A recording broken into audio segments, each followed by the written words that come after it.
এখনও আমরা ওয়ার্ল্ডের 1 নম্বর দল বা চ্যাম্পিয়ন দল হয়নি।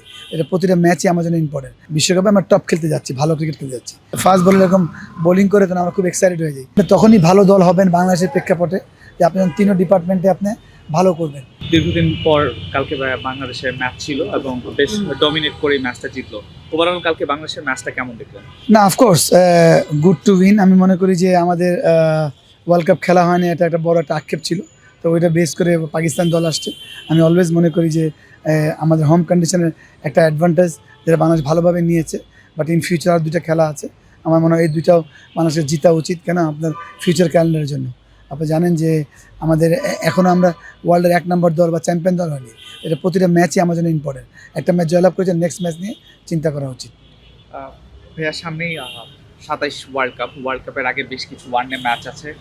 মেহেদী হাসান মিরাজ ক্যাপ্টেন, তিনিও বলেছিল যে 2027কে নিয়েই তাদের পরিকল্পনা এবং তার আগে যে ম্যাচগুলো আছে সেগুলো ইম্পর্টেন্ট। তার আগেই পাকিস্তান সিরিজটা খেলছে।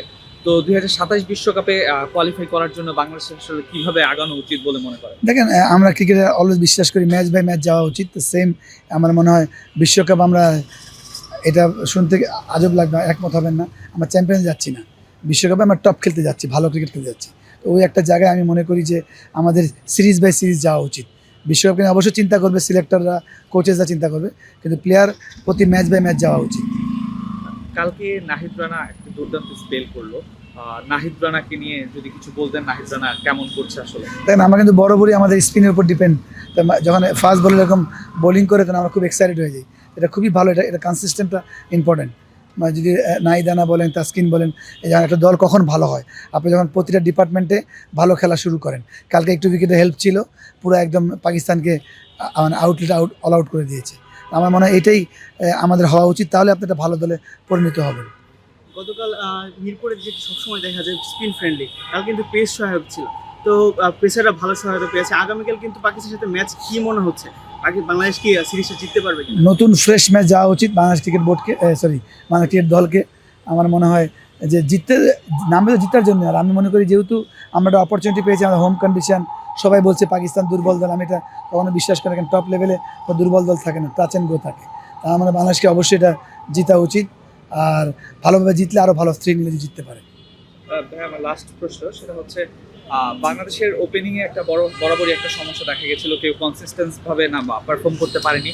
সেক্ষেত্রে আমরা দেখলাম তানজিদ তামিম কিন্তু বেশ ভালোই করছে ওপেনিংয়ে। তানজিদ তামিমকে নিয়ে যদি কিছু বলতে। আমি আগেও বলেছি একটা দল কখন ভালো হয় 3-4টা জায়গায় খুব ইম্পর্টেন্ট।